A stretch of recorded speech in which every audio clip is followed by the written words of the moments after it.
আল্লাহ রহমান করবে তারা পাকে মতো অবস্থায় আল্লাহ সেই আমাদের আল্লাহ এই সংবিধানের ধ্বনিকে তুমি কবুল করে।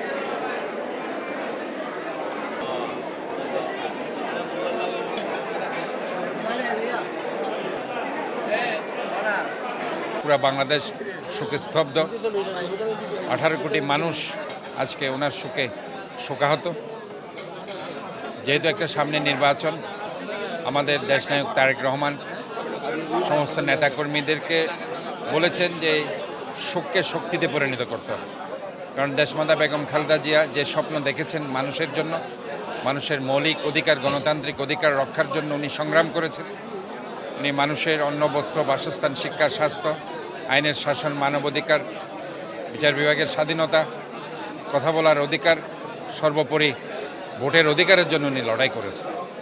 কাজেই সামনের যে 12ই ফেব্রুয়ারি মূল যে ভোটের অধিকার, যে অধিকার আমরা বারবার হারিয়েছি, যে অধিকার হরণের মাধ্যমে ওনাকে বারবার জেলে নিয়ে নির্যাতন করা হয়েছে, ওই জায়গায় এসে আমরা মনে করি আমাদের এই ভোটার অধিকার প্রতিষ্ঠা করতে হবে এবং 12ই ফেব্রুয়ারির যে নির্বাচন, এই নির্বাচনকে আমাদেরকে একটা চ্যালেঞ্জ স্বরূপ নিয়ে ভোটের যে পরিবেশ, সেই পরিবেশ সুন্দরভাবে একটা লেভেল প্লেয়িং ফিল্ডের মাধ্যমে যার যার ভোট সে যাতে দিতে পারে, আমার ভোট আমি দেব, যাকে খুশি তাকে দিব, এই জায়গায় এসে আমরা যাতে আমাদের সেই অধিকারটা নিশ্চিত করতে পারি।